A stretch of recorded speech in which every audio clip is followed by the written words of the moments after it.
De poorten bij de Stichting Volkshuisvesting die zijn weer open en niet gewoon open of zomaar open. Nou, er is vanuit de deurwaarde een deurwaardersexploot gekomen. Als dat niet gebeurt, dan mag de bond een aantal zaken verwachten. En bondsvoorzitter Michael Salons die ziet af van een confrontatie. Vandaar dat de poorten weer zijn opengegooid. Het personeel die meldt zich wel aan het werk, maar die is dan gelijk in sit-down actie van 7 uur 's morgens tot 12 uur 's middags. De bemiddelingsraad voor geheel Suriname die zal nu een besluit moeten nemen. Ik dacht niet dat u me op deze locatie waar u mij interviewt zou aantreffen vandaag. Indien wij gisteren laat in de middag, om 5:30 hebben wij een deurwaarde-exploot ontvangen. Waarbij wij gesommeerd zijn om dan de barricade, dus het sluiten van de poort, op te heffen. En als we dat niet zouden doen na ontvangst van dat schrijven onmiddellijk zouden doen, zouden er andere maatregelen getroffen worden. Ik heb genoeg ervaring om te weten wat zou komen. Dus ik heb gelijk de mensen, want we zouden eigenlijk daar slapen. Hè? Eigenlijk was alles al in kan en kruiken. Mensen zijn hun spullen gaan halen thuis, anderen zijn op de beurt gingen we weg, want we lieten de plaats niet vrij. En op een gegeven moment hebben we het deurwaarde-exploot ontvangen en ik heb mijn mensen dan gelijk op de hoogte gehouden van kijk, luister nou, we moeten het niet moeilijker voor ons maken dan het al is, want wanneer het gepaard zal gaan met schadevergoeding betalen en dat soort dingen, dat zullen we als kleine organisatie niet aankunnen. Dus ik heb ze toen toegesproken en terwijl wij ze toespreken, horen wij de alarm van het gebouw overgaan. We zijn ook geen groentjes, dus we weten wat de technologie vandaag is. Dat de alarm van elders aangeschakeld kan worden, ja, zodat de bewaking kan inkomen en zien of de bewaking binnen zou kunnen komen. Want de bewaking was gisteren ook op straat. En ik heb dan direct de opdracht gegeven om die barricade op te ruimen. Want we hebben de alarm horen overgaan om dan aan te tonen dat wij gevolg hebben gegeven aan het deurwaarde-exploot. Wel, maar de vakbeweging heeft meerdere vakbondsmiddelen om hun rechten op te eisen of te halen. Ja, dus we hebben dan een nachtje erover geslapen. En ik heb vanmorgen dan vroeg contact gemaakt met de bemiddelingsraad. Ja, alhoewel wij terug zijn gegaan naar ons vorig actiemodel. Ja, om 7 uur normaal aanmelden en sit-down tot 12 uur en na 12 uur verder in beraad gaan op een geheime locatie. Dus dat heeft vandaag ook plaatsgevonden. Maar ondertussen hebben wij contact gemaakt met de bemiddelingsraad waarbij wij vragen voor bemiddeling. En we hebben dan gelijk een telefoontje terug gehad waarbij we voor donderdag om 10 uur zijn uitgenodigd. En is de deurwaarde-exploot dan, komt het vanuit de minister of vanuit de directie van Stichting Volkshuisvesting? Het is getekend door de waarnemend directeur van Stichting Volkshuisvesting. Ja. En had u dat zien aankomen? Ja, dus ik heb genoeg ervaring in de vakbeweging. Dus ik heb rekening gehouden met een x-aantal zaken die zouden kunnen gebeuren. Ja? En dit is één van ze. We hebben zodanig rekening gehouden met alles. Vanmorgen heb ik mijn leden weer toegesproken, het moment dat ik op dat plekken kwam. Want ik hou mijn strategieën naar onze vakbondsacties altijd geheim. Ja, moet altijd verrassend zijn, anders heeft het geen zin meer. En ik heb gezien dat er toch nog, als het voor ons was, weet ik niet. Maar zoals ik weet dat bij alle vakbondsacties over straat wij een kleine grijze busje met de politie zien. Ja, die telkens bij elke actie aanwezig is. En dat busje stond aan de Ananasstraat vanochtend totdat ik ben aangekomen. En is een paar keer nog langs gereden. Dus daar waren we ook op voorbereid. Ja? Niet dat ze vanmorgen aanwezig zouden zijn. Maar ik was wel voorbereid dat als we de poorten niet zouden open doen, dat het wel misschien met harde hand zou moeten gebeuren wat de politie aangaat. En misschien hebben ze verwacht dat wij hardhorend zouden zijn en de poorten niet open doen. Vandaar dat de politie goed geparadeerd heeft daar tijdens mijn meeting met de mensen. En daarna ben ik wel verder gegaan. Ik ben mijn ander werk gaan doen, want ik heb meerdere vakbonden. Ja, en ik weet niet of de politie dan daarna niet meer terug is gekomen. Ja. Maar de mensen hebben zich dus vanmorgen wel aangemeld en daarna in sit-down. Ja. En dan rond 12 uur, dan gaan wij verder in beraad op een geheime locatie. Ja. En nu de bemiddelingsraad, dus dat betekent het lukt niet meer tussen de bond en de directie? Nou, laat me niet zeggen dat het niet lukt tussen de bond en de directie. Omdat, zoals de directeur ons heeft aangegeven en heeft laten blijken bij elke talk met hem, ja, dat hij geen toestemming heeft om een bod op tafel te zetten. En dat is het probleem. En de procedure is niet die procedure die de directeur of de minister of de RVT volgt. Wij kennen het anders en dat heb ik vaker gezegd. Ja? Dus wij zullen bij de bemiddelingsraad horen wat er verder zal gebeuren. Want dit ga ik ook voorleggen aan de bemiddelingsraad, dat ik de procedure anders ken. En als de bemiddelingsraad achter onze eis staat, of zoals het hoort, zal de bemiddelingsraad de directeur opdragen om met ons aan tafel te zitten. Dat is wat ik verwacht. Meer niet.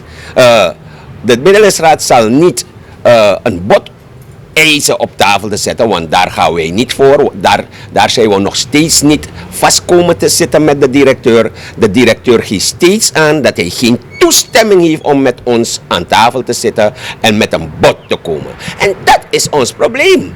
Dus we gaan eisen omdat de directeur, zoals wij het kennen, dat de directeur komt met een bod. Ja? En dan gaan de onderhandelingen verder. Ja. En wat is het bod welke de directeur alvast jullie wil geven? We hebben nooit een bod van hem gehad.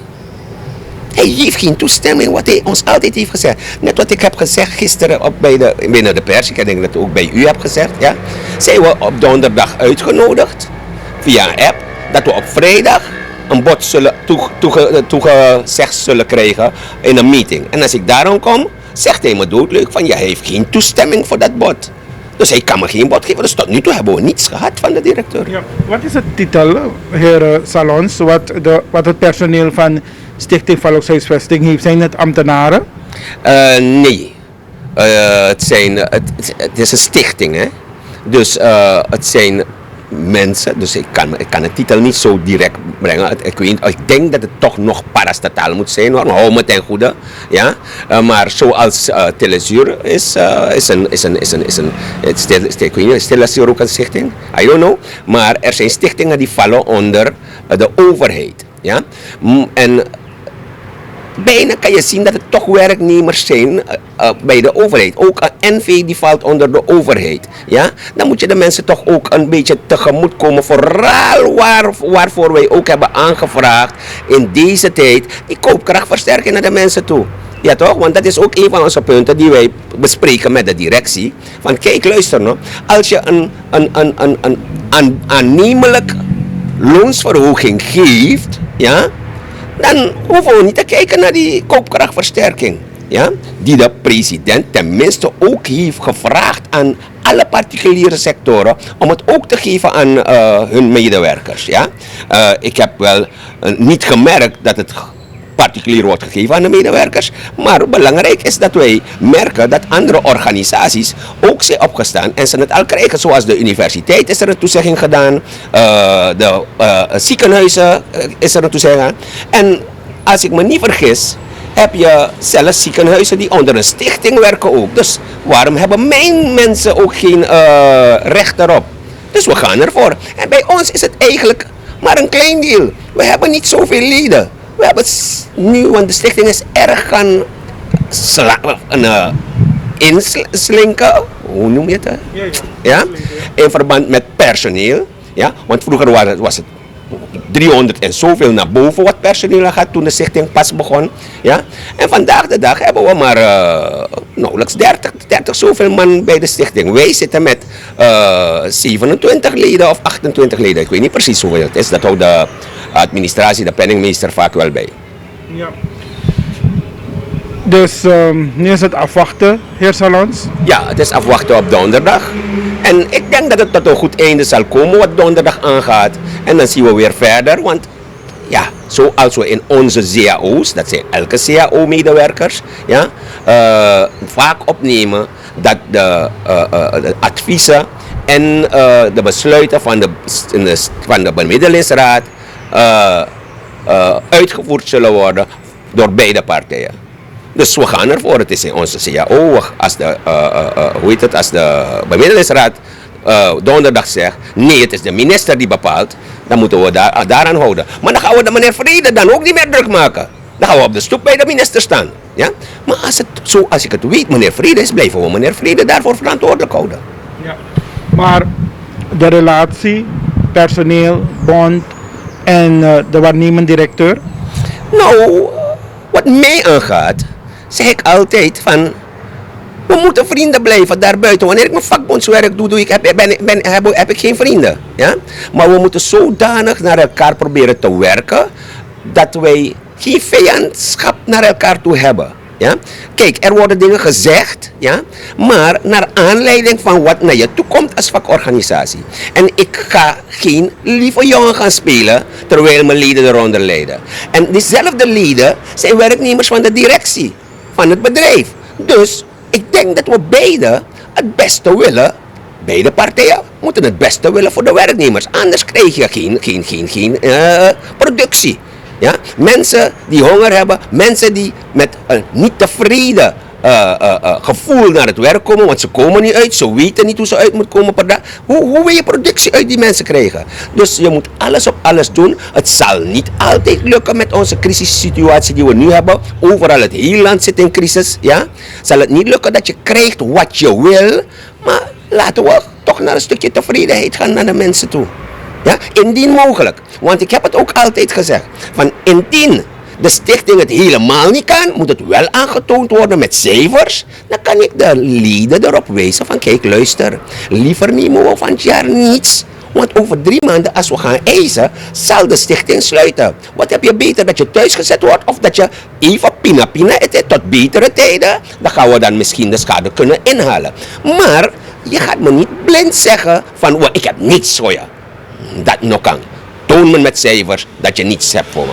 Dan ga ik het verkopen aan de leden. Maar is het een stichting met geld of is het een kale kikker? Ik denk niet dat het een kale kikker is. Ja? Wat er gebeurt bij deze stichting is dat de stichting heel veel geld buiten heeft. Ja? Je noemde gisteren sociale zaken. Bijvoorbeeld sociale zaken. Die huurt die panden achter op het erf van de stichting al jaren. Ja? Maar dat geld kreeg de stichting niet in handen. Waar blijft dat geld? Sociale zaken betaalt niet. De stichting heeft huizen in die projecten, Flora, noem maar op, overal. Ja? Wat we in de volksmond noemen, stichtingwoningen. Die mensen komen hun huur betalen. Ja? Er zijn woningen die verkocht worden. Ja? Nu en dan, want dat krijg je ook niet veel. Maar de stichting kan geld genereren. En de stichting kan nog meer geld genereren als de politiek niet bemoeit met de stichting. Want vanaf ik daar ben, zie je dat is de politiek die de stichting eigenlijk tegenhoudt om een bijzonder bedrijf te worden. Ja? En een bedrijf die op zichzelf kan draaien. En het heeft altijd op zichzelf gedraaid hoor. Maar sinds de politiek, en dan zeg ik niet deze regering, elke regering bemoeit zich met de stichting. En no go.